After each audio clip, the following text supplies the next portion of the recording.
जय हिंद साथियों। स्वागत है आप सभी का आज की इस क्लास में।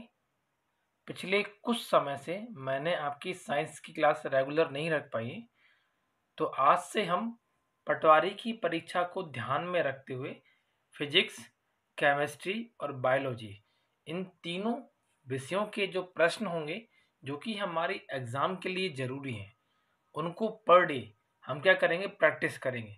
केवल प्रैक्टिस क्लास होगी आपकी, जिसमें मैं आपको objective type question per day solve कराऊंगा। ठीक है, क्योंकि एग्जाम के समय के हिसाब से हम फिलहाल में इतना ही कर सकते हैं। और उस पूरी क्लास की जो पीडीएफ होगी वह आपको टेलीग्राम चैनल के माध्यम से प्रोवाइड करा दी जाएगी। वो जानकारी आपको डिस्क्रिप्शन बॉक्स में दी गई। चलिए हम इस क्लास को स्टार्ट करते हैं। तो सबसे पहला क्वेश्चन है हमारा कि हाइड्रोजन की खोज किसके द्वारा की गई। तो हेनरी कैवेंडिश नाम के वैज्ञानिक हैं जिन्होंने हाइड्रोजन की खोज को कंप्लीट किया था। तो ये बात आप इसमें याद रखेंगे। इसमें सबसे अच्छी सुविधा आपको मिलेगी कि प्रश्न के साथ आपको 4 ऑप्शन मिलेंगे, जिसको आपसे यदि आपको आंसर पता है तो आप उसको इजीली कर पाएंगे। अभी तक हम क्या करते थे उसमें कि केवल मैं वन लीनियर क्वेश्चन देता था आपको और उसमें हम आंसर को लिखते थे। कुछ कुछ क्वेश्चन हम बीच में वैसे भी करेंगे और कुछ हम मिक्सअप करके ऐसे भी करेंगे। ठीक है, तो चलिए अगले क्वेश्चन की बात करते हैं कि कौन सा तत्व सूर्य में सर्वाधिक पाया जाता है। तो सूर्य में सबसे ज्यादा मात्रा में पाए जाने वाले तत्व का नाम है हाइड्रोजन। और हाइड्रोजन के बाद यदि आपसे पूछें कि सूर्य में दूसरा सबसे अधिक मात्रा में पाए जाने वाला तत्व, तो आंसर क्या हो जाएगा हमारा, हीलियम। तो दोनों बातें आप याद रखें। ये क्या है, सेकेंड लार्जेस्ट गैस। ठीक है, तीसरा प्रश्न है इसमें कि कौन सा तत्व ब्रह्मांड में सर्वाधिक मात्रा में उपलब्ध है। तो इस प्रश्न का उत्तर भी क्या होगा, हाइड्रोजन। पूरे ब्रह्मांड में हाइड्रोजन तत्व सबसे अधिक मात्रा में पाया जाता है। ठीक है, और सबसे पहले जिस तत्व की खोज हुई थी, ये ब्रह्मांड में सबसे पहले जिस तत्व का निर्माण हुआ था वही भी क्या है, हमारा हाइड्रोजन ही है। ठीक है, चलिए हम इसमें आगे बढ़ते। अगला प्रश्न है इसमें कि भविष्य के ईंधन के नाम से किसे जाना जाता है। ये भविष्य का ईंधन किसे कहा जाता है। तो जो हमारा हाइड्रोजन है इसे ही क्या कहा जाता है, भविष्य का ईंधन कहा जाता है। अगला प्रश्न है कि अम्लों का आवश्यक धात्विक तत्व का जो घटक है वह क्या है। तो अम्लों के लिए आवश्यक क्या होता है, हाइड्रोजन। जिस प्रकार से जब कोई अम्ल घुलता है तो वह H+ आयन देता है, और जब कोई क्षार घुलता है तो वह OH- आयन देता है। तो ये दोनों बातें याद रखें आप कि अम्लों का जो आवश्यक तात्विक घटक है वह क्या है, हाइड्रोजन, और क्षारों का क्या है, OH-1, जिसे अपन क्या बोलते हैं, हाइड्रोक्साइड। ठीक है, अगला प्रश्न है कि हाइड्रोजन के समस्थानिकों की संख्या कितनी होती है। तो इस प्रश्न का उत्तर होगा 3, और तीनों के नाम क्या है, प्रोटियम, ड्यूटीरियम और ट्राइटियम। देखिए पहले तो ये जान लीजिए आप कि समस्थानिक क्या होता है। कोई भी हमारे पास परमाणु है और उस परमाणु में यदि इलेक्ट्रॉनों की संख्या, प्रोटॉनों की संख्या और उसकी जो परमाणु क्रमांक है उसकी संख्या क्या हो जाए, समान हो जाए। यदि हमारे पास दो या दो से अधिक कोई परमाणु है और उन परमाणुओं की संख्या आपस में बराबर है और उनका जो परमाणु द्रव्यमान है वह अलग अलग है, तो उसी को अपन क्या बोलते हैं, समस्थानिक कहते हैं। और हाइड्रोजन का जो दूसरा वाला समस्थानिक है जिसे हम ड्यूटीरियम के नाम से जानते हैं, उसका प्रयोग रेडियो सक्रियता के लिए किया जाता है, जो कि नाभिकीय रिएक्टरों में प्रयोग होता है। तो ये तीनों बातें आप इसमें याद रखिएगा। अब आगे इसमें अगला प्रश्न है कि सिगरेट जो लाइटर होता है उसमें कौन सी गैस का हम प्रयोग करते हैं। तो सिगरेट की जो लाइटर होती है उसके में हम ब्यूटेन नाम की जो गैस आती है उसका प्रयोग करते हैं। कौन सी गैस है, ब्यूटेन। इस बात को आप इसमें याद रखिएगा। अगला प्रश्न है कि प्राकृतिक रबड़ का नाम क्या होता है। तो प्राकृतिक रबड़ को हम आइसोप्रीन के नाम से जानते हैं। क्या नाम होगा, आइसोप्रीन। अगला प्रश्न है कि ब्रेन ट्यूमर की जांच करने में किसका प्रयोग किया जाता है। तो इसके लिए प्रयोग करते हैं अपन पारा 203। ये एक प्रकार का स्पेशल क्या होता है, मरकरी होता है, जिसका प्रयोग हम ब्रेन ट्यूमर की जांच में करते हैं। अगला है कि प्लास्टिक है, तो प्लास्टिक एक प्रकार का बहुलक होता है जिसे आप कहते हैं पॉलीमर, ठीक है, जिनसे हम विभिन्न विभिन्न प्रकार की वस्तुओं को बनाते हैं। अगला प्रश्न है कि चींटी के काटने पर उसमें जलन होती है, क्यों? क्योंकि चींटी जब काटती है तो उसका जो डंक होता है उसमें क्या होता है, जो फॉर्मिक अम्ल होता है वो भरा होता है। क्या? फॉर्मिक, ये सही लिख देना स्पेलिंग, FORMIC, फॉर्मिक एसिड। और जब ये चींटी काट लेती है तो उस स्थान पे यदि हम क्षार का प्रयोग करें, क्योंकि अम्ल से यदि हमें निपटना है, उपचार करना है, तो हमें क्षार का प्रयोग करना पड़ेगा। इसीलिए लोहा, तो लोहा एक प्रकार का क्षार है, उसको यदि आप घिस के लगाते हैं तो आप ठीक हो जाते हैं। तो हमारे लिए आपको याद क्या करना है कि चींटी में कौन सा अम्ल पाया जाता है उसके डंक में, तो आंसर हो जाएगा फार्मिक अम्ल। अगला प्रश्न है कि स्वचालित वाहनों के टायर किससे बनाए जाते हैं? जो ऑटोमेटिक व्हीकल्स होते हैं उनके टायर स्पेशल प्रकार की रबड़ से बनाए जाते हैं, इसका नाम क्या होता है? Buena S. याद रखें, ये नाम इंपॉर्टेंट है हमारे एग्जाम के लिए, ब्यूना एस, ठीक है। अगला प्रश्न है कि वनस्पति तेल है, तो वनस्पति तेल एक तरह का क्या होता है? असंतृप्त वसीय अम्लों के ग्लिसरॉइड, वसीय अम्लों के ग्लिसरॉइड।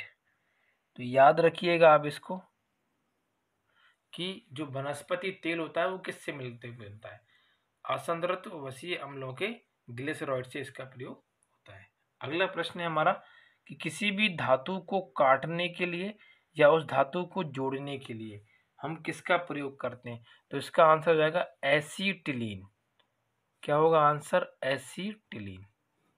याद रखिएगा आप इसको, ठीक है। अब आगे अगला क्वेश्चन है कि कच्चे फलों को पकाने के लिए प्रयोग करते हैं, तो इस क्वेश्चन का आंसर हो जाएगा इथिलीन। एथिलीन की सहायता से हम कच्चे फलों को जल्दी पका लेते हैं। अगला प्रश्न है कि सिरका किसका जलीय विलयन होता है? तो सिरका जो होता है यह एसिटिक अम्ल का जलीय विलयन होता है। किसका होता है? एसिटिक अम्ल का। नेक्स्ट है मार्स गैस है, तो CH4, मीथेन को ही हम क्या कहते हैं? मार्स गैस के नाम से जानते हैं। तो ये बात भी आप इसमें याद रखिएगा। अगला प्रश्न है कि एस्प्रिन का रासायनिक सूत्र होता है, तो एस्प्रिन को हम क्या बोलते हैं? एसिटिल सैलिसिलिक अम्ल, सैलिसिलिक अम्ल। ये क्या होता है? जो हम सिर दर्द के लिए दवा खाते हैं एस्प्रिन, उसका रासायनिक सूत्र होता है, जो कि हमें इसमें याद रखना है। अगला प्रश्न है कि समुद्री मील मात्रक है, तो समुद्री मील जो मात्रक है वह किसका मात्रक है? दूरी का। और इसकी सहायता से हम समुद्रों की जो दूरियां होती हैं उनको मापते हैं। अगला प्रश्न है कि व्हीट स्टोन सेतु से क्या मापा जाता है? तो किसी भी विद्युतीय परिपथ में यदि हम प्रतिरोध को नाप रहे हैं तो प्रतिरोध का मापन करने के लिए हम व्हीट स्टोन सेतु का प्रयोग करते हैं, और अमीटर की सहायता से विद्युत धारा को नापते हैं, और वोल्ट मीटर की सहायता से हम विभव को नापते हैं। तीनों बातों को आप इसमें याद रखिएगा। अगला प्रश्न है कि मिशन इंद्रधनुष संबंधित है, तो ये संबंधित है बच्चों के टीकाकरण से। किससे संबंधित है? बच्चों के टीकाकरण से यह संबंधित है। अगला प्रश्न है कि रेबीज का मुख्य लक्षण क्या होता है? तो जब किसी व्यक्ति को रेबीज हो जाता है तो उसे एक प्रकार का मन में डर बैठ जाता है, और डर को अपन बोलते हैं फोबिया। तो हाइड्रोफोबिया को ही हम क्या कहते हैं? रेबीज के नाम से जानते हैं। और इस स्थिति में सामान्यतः हमें पानी से क्या लगता है? डर लगता है, क्योंकि हाइड्रो का मतलब होता है पानी और फोबिया का मतलब क्या होता है? डर। तो किसी वस्तु से, सामान्यतः वस्तु क्या है? पानी, उससे डर लगना रेबीज का एक मुख्य लक्षण होता है, ठीक है। अगला प्रश्न है कि हेपेटाइटिस रोग होता है, तो हेपेटाइटिस रोग जो होता है उसे ही अपन क्या कहते हैं, पीलिया के नाम से जानते हैं। और यह एक यकृत का रोग है, लीवर का रोग है, और यह एक प्रकार के वायरस से फैलता है। ठीक है, तो हेपेटाइटिस रोग किससे संबंधित है, वायरस से संबंधित है। अगला है अपोहन या डायलिसिस होता है। तो जब किसी व्यक्ति की किडनी ठीक से रक्त का फिल्ट्रेशन नहीं कर पाती है तो उस घटना को क्या बोलते हैं, अपन अपोहन कहते हैं। तो इसमें आप क्या लिखेंगे, कृत्रिम फिल्ट्रेशन। ये पर आंसर ले सकते हैं किडनी ब्रक, मतलब अपोहन की क्रिया कहाँ पर होती है, हमारी किडनी के अंदर होती है। ठीक है, अब आगे इसमें अगला प्रश्न है कि जब रुधिर में यूरिक एसिड की मात्रा बढ़ने लगती है या अधिक हो जाती है तो रोग होता है। तो इस कंडीशन में जो रोग होता है उसका नाम होता है गाउट, जिसे आप बोलते हैं गठिया वाय। और इसमें होता क्या है, हमारे शरीर की जो जॉइंट होते हैं उन जॉइंट पर यूरिक एसिड जम जाता है खून के साथ साथ, तो उसी को बोलते हैं गठिया वाय, और यह एक हड्डी का रोग है। ठीक है, अगला है कि किसी भी कोशिका में पाया जाने वाला जो आनुवांशिक पदार्थ होता है वह क्या होता है, तो उसका नाम होता है जीन। जीन क्या होता है, कोशिका के अंदर पाया जाने वाला आनुवांशिक पदार्थ होता है। अगला है कि समजात अंग होते हैं। तो ऐसे अंग जिनकी संरचना एक समान होती है, संरचना या उनकी जो रचना होती है उसमें क्या होते हैं, एक समान होते हैं, उन्हीं को अपन क्या बोलते हैं, समजात अंग कहते हैं। और दूसरा क्वेश्चन है समरूप अंग। तो ऐसे अंग जिनकी कार्य प्रणाली एक जैसी होती है, कार्य प्रणाली कैसी होती है, एक जैसी होती है, तो वो क्या कहलाते हैं, हमारे समरूप। और जिनकी संरचना या रचना कैसी होती है, एक जैसी, उन्हें हम क्या बोलते हैं, समजात। दोनों याद रखेंगे, दोनों ही एग्जाम के लिए जरूरी है। अगला है कि गुणसूत्र की खोज किसने की थी। तो गुणसूत्र की खोज का श्रेय कार्ल विल्हेम नामक वैज्ञानिक को जाता है। ये बात आप इसमें याद रखेंगे।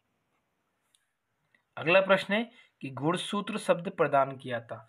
तो गुणसूत्र शब्द प्रदान करने वाले जो वैज्ञानिक थे वह कौन थे, सुटन नाम के वैज्ञानिक। यदि आपसे पूछें कि खोज कौन ने की, तो खोज नाम में याद रखेंगे कार्ल विल्हेम। और कार्ल विल्हेम के साथ में एक व्यक्ति थे जिनका नाम था सुटन। इन्होंने गुणसूत्र शब्द प्रदान किया था इसको, जो कि एक धागे नुमा संरचना थी डीएनए के अंदर। ठीक है, आगे है कि मोनो हाइब्रिड का अनुपात कितना होता है। तो ये अनुपात होता है 3:1 के बराबर। ठीक है, ये बात आप इसमें याद रखेंगे। अगला है कि मनुष्यों के दैहिक कोशिका में गुणसूत्रों की संख्या कितनी होती है। तो मनुष्यों का जो शरीर है, दैहिक का मतलब होता है शरीर, इसमें जो गुणसूत्र होते हैं उनकी संख्या होती है कुल कितनी, 46। 46 गुणसूत्र होते हैं पुरुष में और 46 ही किस्म होते हैं महिला में। तो आप इस बात को याद रखेंगे। अगला प्रश्न है इसमें कि मानव शरीर का प्रतिरोध होता है। तो मानव शरीर का जो प्रतिरोध है उसका मान होता है 300 ओम के बराबर, और ओम का सिंबल होता है इस प्रकार से। तो ये बात आप इसमें याद रखेंगे। ठीक है, अगला प्रश्न है कि भारत में प्रथम परमाणु बिजली घर स्थापित किया गया था। तो ये कहाँ पे किया गया था, तारापुर में। ये बात भी आप इसमें याद रखेंगे। अगला प्रश्न है कि एक शुष्क सेल में कौन सी ऊर्जा संचित होती है। तो आपने शुष्क सेल देखा होगा जिसे आप इंग्लिश में कहते हैं ड्राई सेल। तो घड़ी में हम जो सेल प्रयोग करते हैं दीवार वाली घड़ी में, उस सेल को ही हम क्या बोलते हैं, शुष्क सेल कहते हैं। ठीक है, तो उसके अंदर जो पाउडर भरा होता है वो कैसा होता है, सूखा हुआ होता है, और उसमें को अपन बोलते हैं उसकी रासायनिक ऊर्जा। और वह रासायनिक जो ऊर्जा है किसमें परिवर्तित होती है, विद्युतीय ऊर्जा में। किसमें कन्वर्ट होती है, विद्युतीय ऊर्जा में। तो ये बात आप इसमें याद रखेंगे। अगला है प्रकाश वर्ष इकाई है, तो यह दूरी की इकाई होती है। ठीक है, याद रखेंगे इस बात को। अगला बिंदु है कि पृथ्वी का वह स्थान जहां गुरुत्वीय त्वरण का मान क्या होता है, सबसे ज्यादा होता है। तो ये हमारी है पृथ्वी, ये है हम पृथ्वी के ध्रुव, और ये है कौन, पृथ्वी का भूमध्य रेखा। तो ये ध्रुव हो गए और ये वाला ध्रुव हो गया, ये नॉर्थ वाला हो गया और साउथ वाला। इन दोनों स्थानों पर जो स्मॉल जी है उसका मान क्या होता है, सबसे अधिक होता है। तो आंसर क्या हो जाएगा इस क्वेश्चन का, कि ध्रुवों पर सबसे ज्यादा क्या होता है, जी का मान लगता है। ठीक है, अगला प्रश्न है कि रडार यंत्र किस क्षेत्र में कार्य करता है। तो रडार जो यंत्र होता है वह हवा के लिए बना हुआ है। यदि वायु में हमें किसी वस्तु को डिटेक्ट करना है, खोजना है, तो वो कहाँ काम, कौन सी तकनीक काम करती है, उसमें रडार काम करता है। और रडार का जो फुल फॉर्म होता है वह क्या होता है, रेडियो डिटेक्शन एंड रेंजिंग। जितने भी प्रकार के हवाई जहाज होते हैं, वायु में चलने वाले वाहन होते हैं, उन सभी में इस तकनीक की सहायता से जो दूरियां होती हैं एक वाहन से दूसरे वाहन की हवा में, उसको पता लगाया जाता है। और वायु सेना के द्वारा भी इसका प्रयोग किया जाता है। अगला क्वेश्चन है इसी में कि वातावरण की सबसे गर्म परत कौन सी होती है। तो वातावरण में अलग अलग स्तर की परतें होती हैं, जैसे क्षोभ मंडल, संताप मंडल, बहिर्मंडल, थर्मोमंडल। ठीक है, तो इन सभी अलग अलग परतों में से जो थर्मोस्फीयर होता है वह क्या होता है, सबसे ज्यादा गर्म होता है। इस बात को आप इसमें याद रखेंगे, ये क्वेश्चन हमारे एग्जाम के लिए जरूरी है। ठीक है, अगला क्वेश्चन है कि अमीटर यंत्र से नापते हैं। तो अमीटर जो यंत्र होता है इसकी सहायता से हम विद्युत धारा को नापते हैं। क्या नापते हैं, विद्युत धारा को। और एक बात और आप याद रखेंगे कि किसी भी अमीटर का जो प्रतिरोध होता है वह हमेशा क्या होता है, शून्य के बराबर होता है। और जो अमीटर होता है वह कैसा होता है, एक आदर्श अमीटर। ये बात लिख लेना आप ध्यान से कि किसी भी विद्युतीय परिपथ में लगे आदर्श अमीटर का जो प्रतिरोध होता है उसका मान कितना होता है। तो आंसर क्या लिखेंगे आप, शून्य के बराबर होता है। अगला प्रश्न है कि माइटोकॉन्ड्रिया का नामकरण किसने किया था। तो माइटोकॉन्ड्रिया की जब बात आती है तो इसे हम क्या बोलते हैं, पावर हाउस ऑफ सेल। तो पहले तो यही बात याद रखेंगे आप, क्योंकि यहाँ पे कोशिका की ऊर्जा का निर्माण होता है। दूसरी बात है, माइटोकॉन्ड्रिया को ही हम सूत्रकणिका के नाम से जानते हैं। तो ये बात भी आप याद रखेंगे, ये इसका क्या हो गया, एक अन्य नाम हो गया। तीसरा है कि इसके नामकरण की, तो नामकरण से पहले आप जानेंगे कि इसकी खोज किसने की थी। तो माइटोकॉन्ड्रिया की खोज की थी अल्टमैन नाम के वैज्ञानिक ने। और जो ये नाम दिया था वो किसने दिया था, नाम दिया था बेंडा नामक वैज्ञानिक ने। क्या नाम है इनका, बेंडा। तो इतने सारे उत्तर आपको इसमें याद रखना है। थोड़ा मैं नीचे कर देता हूँ, आप इसको पढ़ लीजिए। सबसे पहले इसे पावर हाउस ऑफ सेल कहते हैं। इसी का एक और नाम क्या होता है, सूत्रकणिका। इसकी खोज कौन ने की थी, अल्टमैन नाम के वैज्ञानिक ने। और ये माइटोकॉन्ड्रिया नाम किसने रखा था, बेंडा ने। और जब अल्टमैन ने इसको खोजा था तो इसको नाम क्या रखा था, बायो ब्लास्ट। बाद में चेंज कर दिया किसने, बेंडा ने। और बेंडा ने नाम क्या रख दिया इसका, माइटोकॉन्ड्रिया। ठीक है, तो इस इतने आपको इसमें जो प्रश्नों के उत्तर थे जो कि हमने सॉल्व किए वो आपको इसमें याद रखना है। सभी के सभी प्रश्न हमारे एग्जाम के लिए इम्पोर्टेंट है। ठीक है, इस क्लास की जो पीडीएफ है वो आपको डिस्क्रिप्शन बॉक्स में दे दी जाएगी।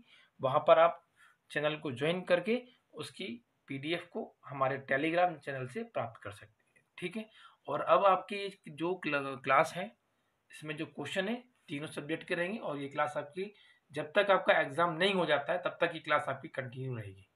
ठीक है, तो आज के लिए इतना ही, मिलते हैं हम अगली क्लास में। तब तक के लिए नमस्कार, धन्यवाद।